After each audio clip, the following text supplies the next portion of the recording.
Hi, this is our IPE presentation. I'm Hao Nguyen I'm, from the pharmacy program. I'm Glenn Jablon. I'm from the nursing program. This is our patient case.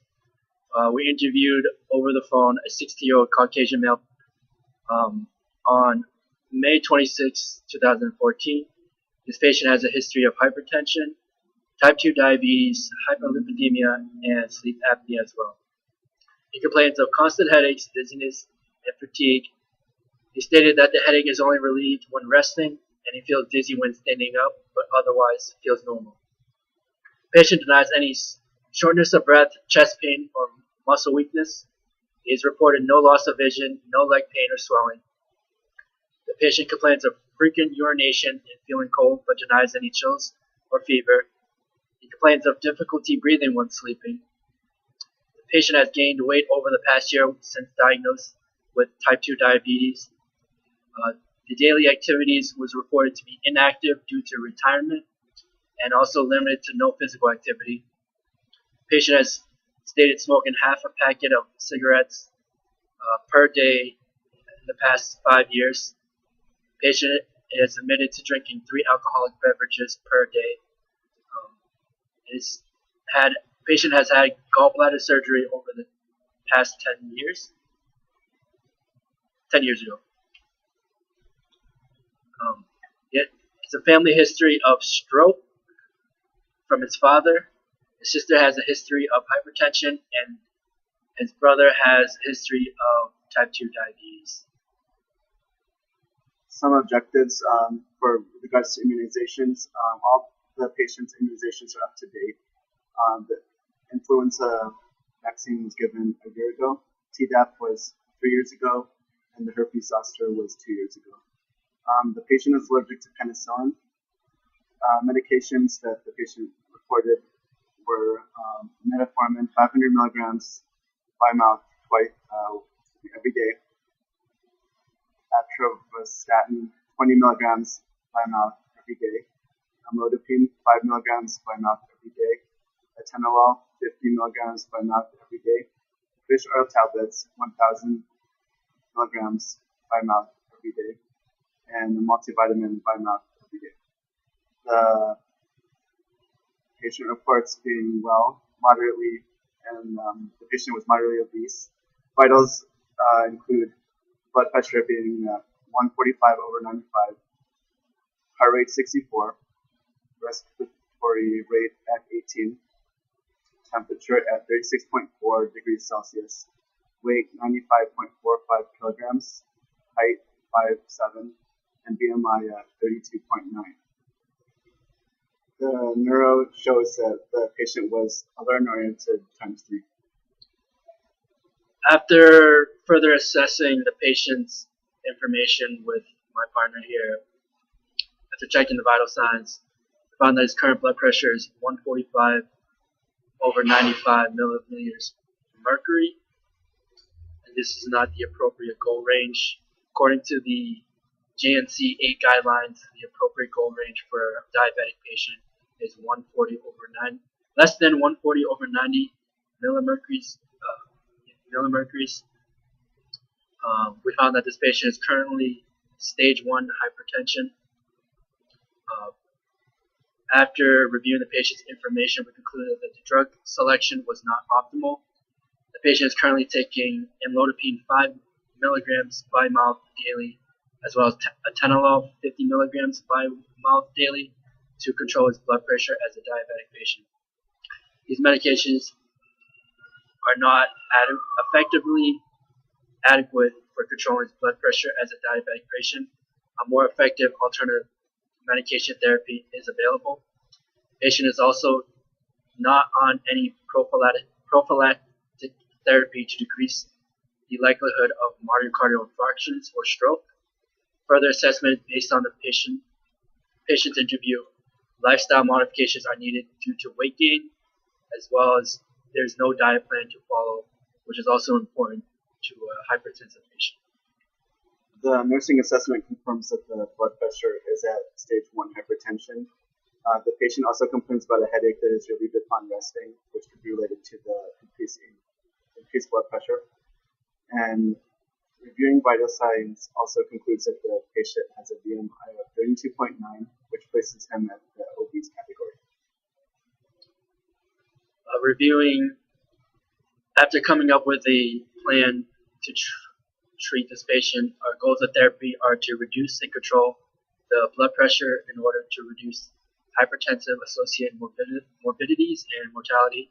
We're going to reduce the cardiovascular risk as well as reducing weight and prevent any complications in relation to this disease. Our pharmacological plan that we came up with is to discontinue amlodipine as well as atenolol by tapering down to reduce the chance of rebound hypertension. We're going to start the patient on ACE inhibitor at a low dose, such as lisinopril, 10 milligrams bi-mouth daily.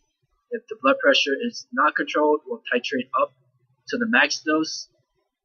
If the patient can't tolerate ACE inhibitor, we'll switch to an angiotensin receptor blocker medication such as valsartan.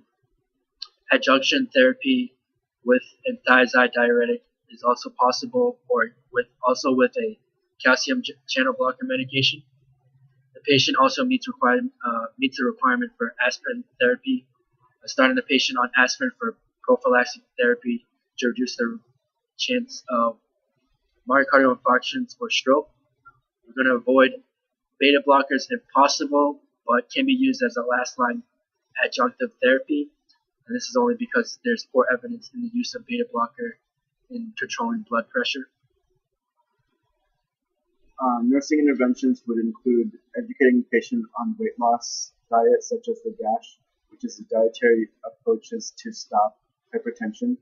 This would include a diet rich in fruits, veggies, and low-fat dairy products. The patient would be educated on reducing intake of saturated and total fat in the diet. Salt should also be restricted to 1.5 grams daily.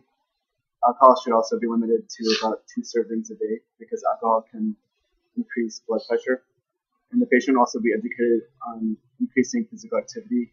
We would suggest about 30 minutes a day for most of the week. A reasonable weight loss that we would look for is about 1 to 2 pounds a week because the patient will also be educated that weight loss can help reduce blood pressure. Some monitoring parameters for this patient.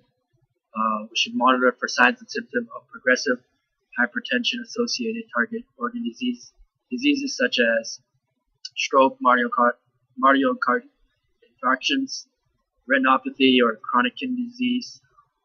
Because this patient would be on an ACE inhibitor, we should monitor lab values such as the blood pressure, BUN or serum creatinine levels, as well as their serum potassium levels.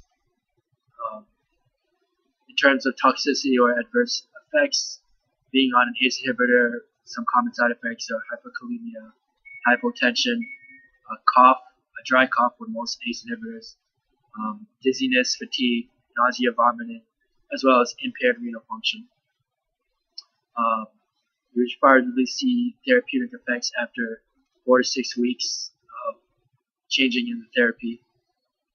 And after the goal of blood pressure values have been met, you could follow up at the pharmacy or with your PCP after 3 to 6 months.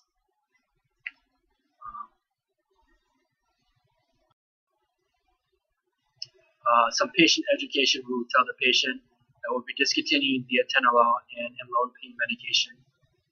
We'll be switching the patient to lisinopril 10 milligrams by mouth daily to help control the blood pressure more adequately. As a diabetic patient, this medication would also help meet your target blood pressure goals of less than 140/90. The patient would be seeing lowering of blood pressure within 4 to 6 weeks. And once the blood pressure goals have been attained, we can do a follow-up within 3 to 6 months. If the blood pressure still hasn't met its target goal, we will then increase the dose or possibly add on another medication such as a thiazide or a calcium channel blocker. We educate the patient if taking an ACE inhibitor on the common side effects such as dry cough, headaches, dizziness, nausea, vomiting. to also tell the patient not to stand up quickly when taking this medication, as it will also cause lightheadedness. Patients should also take aspirin to prevent any risk of heart attacks and stroke. Patient should also adhere and make lifestyle modifications such as low sodium diets, fruits and vegetables, and reduce alcohol consumption to about 2 drinks per day. Patients should also be exercising about 30 minutes per day. We'd also ask the patient to follow up to the pharmacy in 3 to 6 months. That should conclude our presentation. Thanks for listening.